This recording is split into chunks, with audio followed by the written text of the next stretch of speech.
Thank you.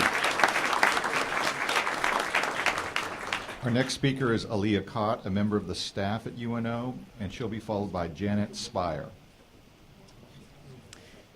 Good afternoon. My name is Aaliyah Cott. I serve here as Assistant Vice Chancellor for International Education. And I'd like to thank you all for your time. And I've been sitting here listening to these comments, and I don't disagree with any of them. It brings together, I think, what all of us here know best about UNO. The people here care deeply and have been through so much that it makes us care even more and want so much for the next leader and for this institution because we see the great future that lies ahead.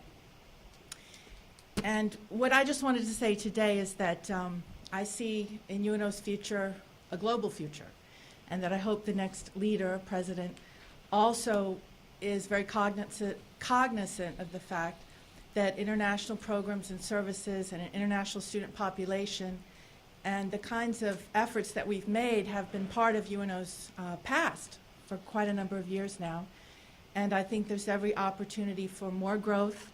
We have a number of partners and friends around the world that regularly visit our campus and that offer us much to learn from and much for our students. The opportunities are endless, and we want to just see that grow. I think in the city where we live and the kind of recognition that New Orleans has around the world, it only makes sense that this university is a part of the further global development and of the city and of the citizens that are at our university.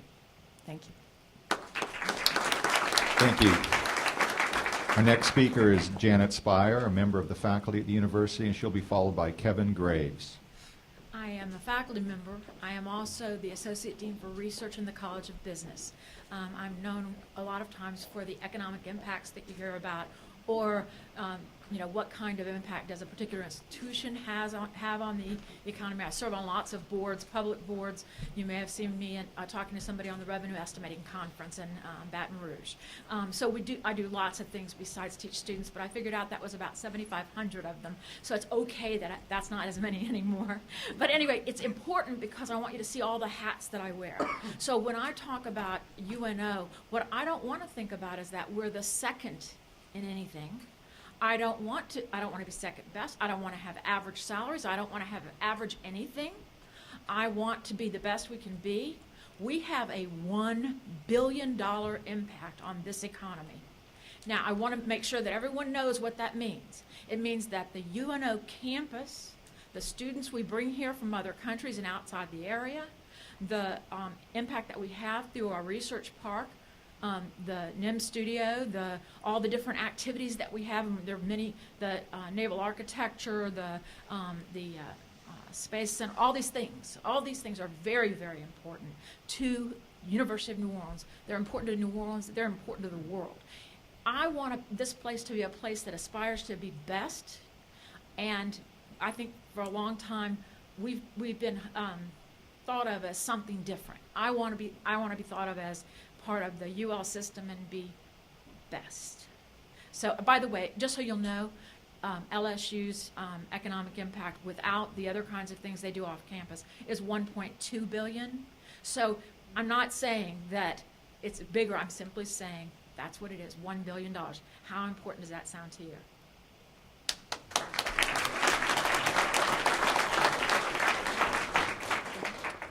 Thank you. Our next speaker is Kevin Graves, a member of the administration here at the university, and he'll be followed by Mr. John Person. My name is Kevin Graves. I'm a professor of film, theater, and communication arts here at UNO. I've been on the faculty for 30 years, and over that 30-year period of time, what I have watched grow tremendously is the arts and the cultural economy of this city and this university. We have said and we have heard from several people who have suggested that New Orleans is a unique city, and I don't think anybody will argue with that. The University of New Orleans, the university that bears the city's name, is also unique. It is unique as an urban university, but it is also unique with its contributions to the arts and the cultural community. Just to name a few, the Tennessee Williams Literary Festival, Jazz Festival, the Ogden Museum of Southern Art.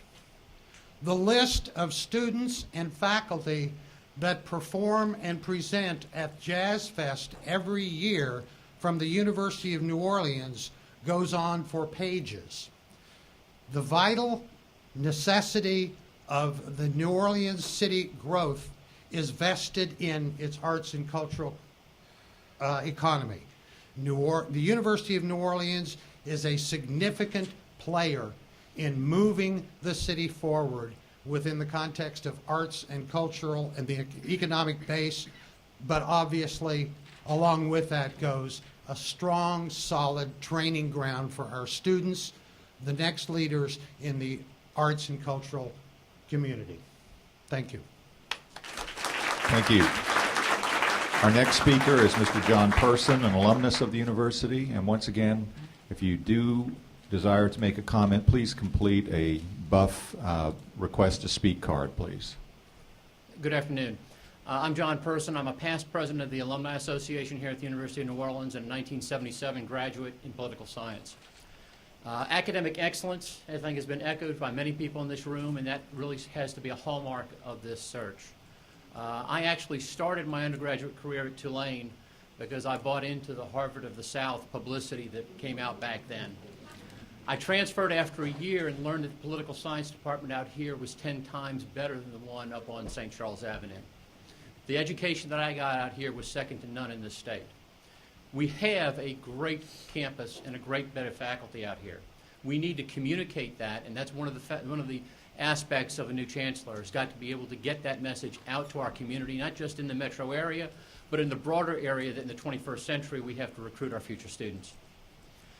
You have a very, very tough job because what many of the speakers today said is true. We can't afford to settle on a candidate just to get somebody quick. We have to get the best candidate possible. But I also fear this position being open going into another legislative session. I sat in my office and listened to the committee hearings on the internet from the legislature over the possible merger of UNO and SUNO. And I was absolutely sickened at the fact that there simply was no UNO voice at all. We were leaderless. And my fear is if that subject is raised again and we don't have someone sitting in the president's chair on this campus, we will be leaderless and rudderless again.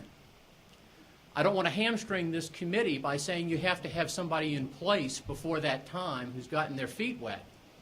But I do urge you, and especially you, President Moffitt, if the necessities of this search are such that finding the best candidate results in us not being able to fill that chair before May, then you and the other members of this committee and the UL system need to be there where our ship, before it sails, be there so that we don't have a rudderless leadership in that situation. You've got a hard job. I wish you the best in it. In some ways, it's easy to tell you what to go find. I'm a 77 graduate. Go find a 45-year-old Homer Hitt.